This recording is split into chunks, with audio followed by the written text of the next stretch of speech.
اس video میں ہمیں کچھ جملے ملیں گے اور ان جملوں کو ہم نے ریاضی میں تبدیل کرنا ہے۔ جو بھی بات ان جملوں میں کہی جا رہی ہے وہ کوئی ریاضی سے متعلق ہے اور ہمیں وہ ریاضی لکھنی ہے۔ تو پہلا جملہ ہمارے سامنے حاضر ہے۔ یہ کیا لکھا ہوا ہے؟ لکھا ہوا ہے کہ بھائی 709 سے 9 گھٹایا جا رہا ہے۔ یہ تو پیسی ریاضی آدھی لکھی ہوئی ہے تو کام آسان ہو گیا۔ اور اس کے آگے لکھا ہوا ہے اس کو آدھا کریں، تو اس کا کیا مطلب ہوگا؟ تو پہلے تو ہم اس کے آگے ویسے ہی لکھ دیتے ہیں کہ بھائی 709 ہے اور اس سے ہم 9 گھٹا رہے ہیں، ٹھیک ہے؟ تو یہ تو ویسے ہی لکھا ہوا تھا، اس کو ہم نے آدھا کرنا ہے۔ تو اس کا کیا مطلب ہوگا کہ ہم یہاں تقسیم کا نشان لگائیں گے، کیونکہ آدھا کرنے کا مطلب ہوتا ہے کہ 2 سے تقسیم کرنا ہے۔ جیسے دگنا کرنے کا مطلب ہوتا ہے کہ 2 سے ضرب کرنا ہے، تو آدھا کرنے کا مطلب ہوتا ہے کہ ہمیں اس کو 2 سے تقسیم کرنا ہے۔ اور اس کو ایسے ہی اگر چھوڑ دیا تو کام خراب ہو جائے گا، کیونکہ ابھی ایسا لگ رہا ہے کہ یہ صرف 9 2 سے تقسیم ہو رہا ہے، تو یہی نہیں ہوگا، ہمیں اس کے اوپر یہ کوسین لگانا ہوگا۔ یہ کوسین جس کو ہم انگریزی میں بریکٹ کہتے ہیں، یہ لگائیں گے تو اب اس کا مطلب یہ ہے کہ یہ جو پورا کام ہو رہا ہے، یہ کام ہونے کے بعد جو جواب ہے وہ 2 سے تقسیم ہوگا۔ ادھر بھی یہی تھا کہ 709 سے 9 گھٹانے کے بعد لکھا ہوا ہے کہ اس کو آدھا کریں، تو یہ اس کی صحیح ریاضی ہے۔ اگلے جملے پہ آ جاتے بھائی۔ اگلا جملہ کیا لکھا ہوا ہے؟ 56 اور 7 کو جمع کر کے 3 گنا کر دیں، ٹھیک ہے جی؟ تو 56 اور 7 انہیں ہم نے جمع کرنا ہے، تو 56 لکھ دیتے ہیں اور اس کے آگے ہم 7 لکھیں گے جمع کے نشان کے ساتھ، کیونکہ ہم نے یہاں جمع کرنا ہے ان کو۔ تو یہ تو ہو گیا آدھا کام۔ اس کے بعد ہمیں اس کو 3 گنا کرنا ہے۔ کس کو؟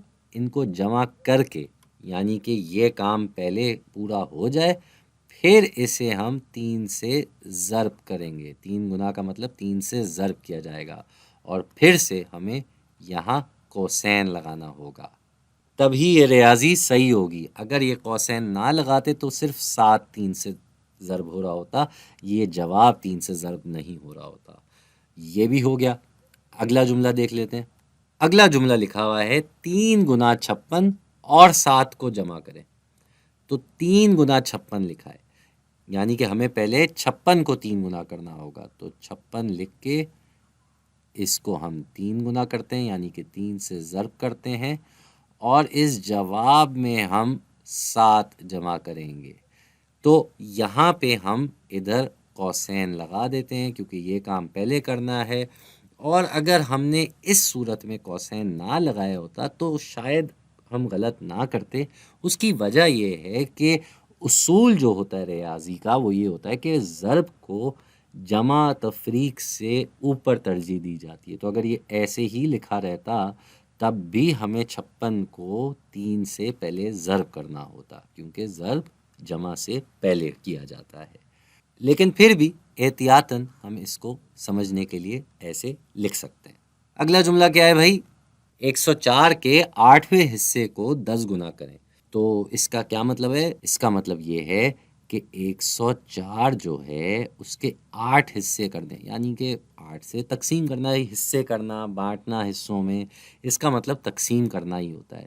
تو ہم 104 کو 8 سے تقسیم کر رہے ہیں اور پھر ہم اسے 10 گنا کر رہے ہیں، تو یہاں ہم 10 سے ضرب کریں گے۔ 10 گنا کا مطلب 10 سے ضرب کرنا، لیکن ادھر بھی ہمیں کوسین لگانا ہوگا، کیونکہ ہم پہلے یہ کام کریں گے پھر 10 گنا کرنے کی باری آئے گی۔